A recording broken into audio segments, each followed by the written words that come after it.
السلام علیکم ناظرین، میں عبدالربان۔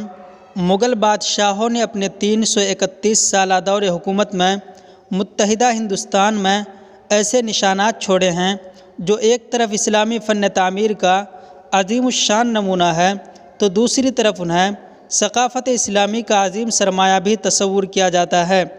تاج محل آگرہ، لال قلعہ آگرہ، جامع مسجد دہلی، لال قلعہ دہلی، جامع مسجد فتح پور سیکری، بادشاہی مسجد لاہور پاکستان، یہ سب مغل بادشاہوں کے ہی عظیم کارنامے ہیں۔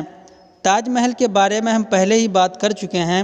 آج ہم صرف جامع مسجد دہلی اور بادشاہی مسجد لاہور کے بارے میں بات کریں گے۔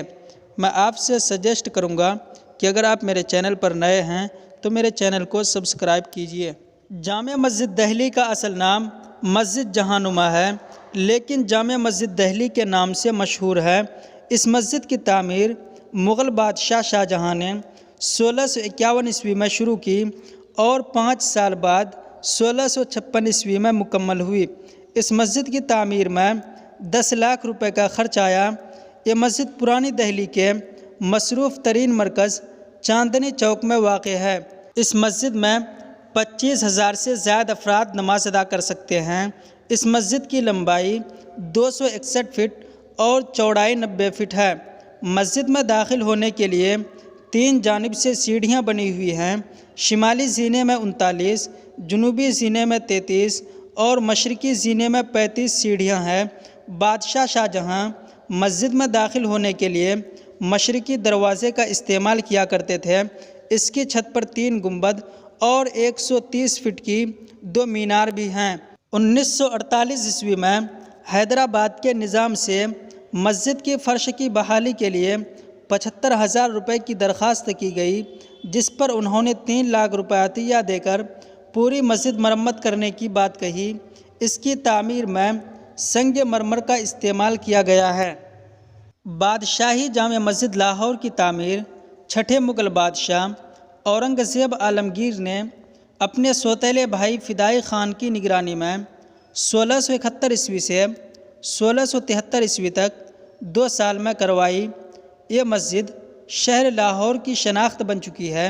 پاکستان کی دوسری سب سے بڑی مسجد ہے، جس میں بیک وقت 60,000 لوگ نماز ادا کر سکتے ہیں۔ اس مسجد کا انداز تعمیر جامع مسجد دہلی سے بہت زیادہ ملتا جلتا ہے۔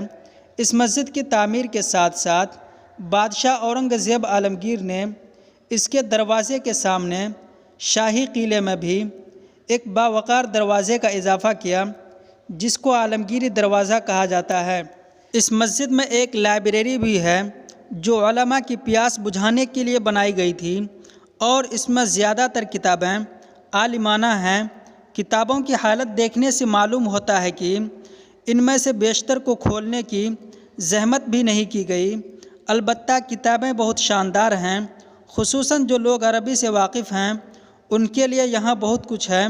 وقت گزرنے کے ساتھ ساتھ مختلف وجوہات کی بنیاد پر مسجد کو نقصانات کا بھی سامنا کرنا پڑا ہے، جس کی وجہ سے 1850 عیسوی سے اس کی مرمت کا آغاز ہوا، لیکن یہ مرمت نامکمل تھی، جس کی وجہ سے مکمل مرمت 1939 عیسوی میں شروع ہوئی اور 1960 عیسوی میں مکمل ہوئی، جس پر 48 لاکھ روپے صرف ہوئے۔ اس مرمت کی وجہ سے مسجد ایک بار پھر اپنی اصلی حالت میں واپس آ گئی۔